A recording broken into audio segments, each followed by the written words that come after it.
Hi, I'm Linda for Spellbinders Paper Arts. This week's theme is the Card Creator Borders, and today's card I'm going to be using the Scalloped Borders 1.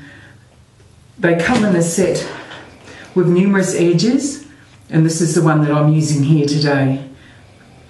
I'm also using the Floral Ribbon Threader. These are A2 size dies, as well as the A2 Matting Basics A and the Frame Tags 1.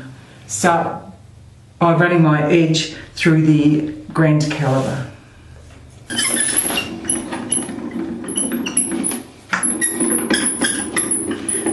Before cutting, I did use wax paper inside the die so it lifts off easily, and I used repositional tape so that it doesn't move, and you'll see how easily the die just lifts off, not so much the tape.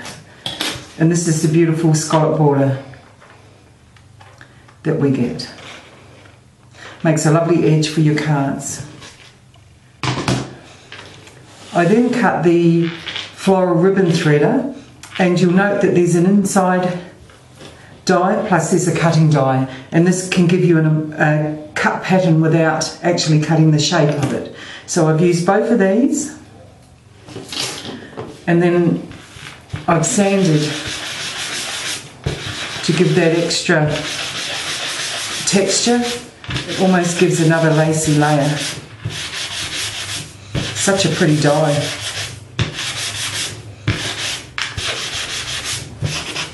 There we go. Just give that a bit of a wipe up. And then we have the next layer for our card. I like to use different things on my cards, and I have a piece of wallpaper that I cut using the Basic Matting Frames A. I use number 3 size, and Spellbinders number from the smallest to the largest. So I've popped this up onto the frame, using my double-sided tape.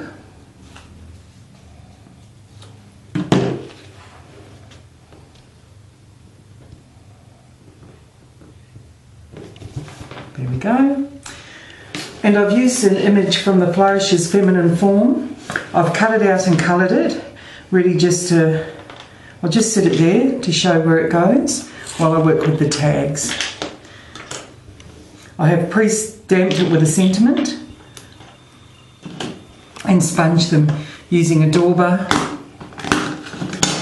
and some of the Sepia Vintage ink, just lightly going around, using the frame as a stencil.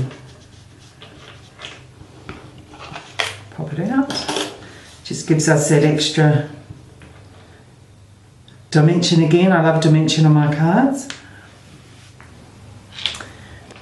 I'm attaching the Frame Tags 1 using double-sided tape onto the patterned die, making sure it's straight. And the sentiment one, just centering it on that, popping it up on some double-sided foam tape. Okay, the image, I've also popped that up on the foam dots, just centering this over a little bit like this. And this is what we have, and I'm going to finish this off using Want a Scrap Bling. The die already gives the card a lot, and the sanding adds a bit more, so I don't want to overcrowd. You'll see that the bling just finishes off beautifully.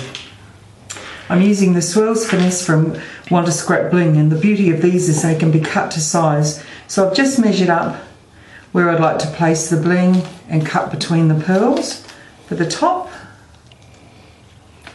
and for the bottom. Peeling it off, popping it on.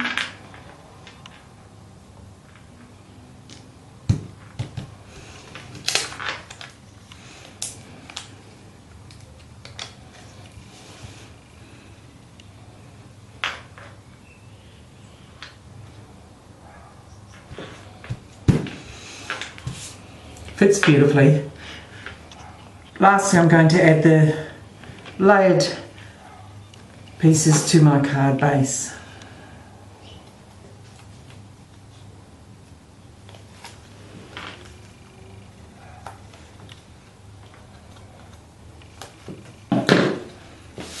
Here we go.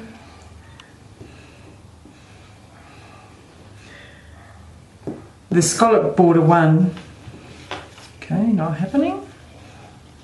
Here we go.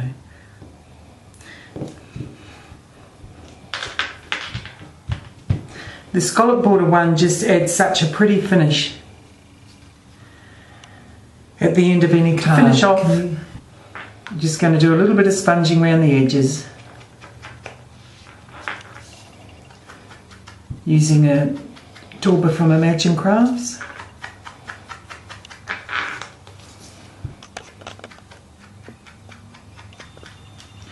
Bit more of a vintage look.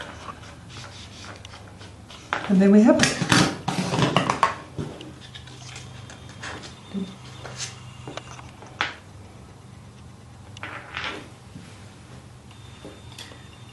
Thank you for stopping by today, and I hope you see how easy it is to make a pretty card with all the beautiful dies and borders that are available. The Card Creator borders are worth looking at, they're just stunning. Thank you.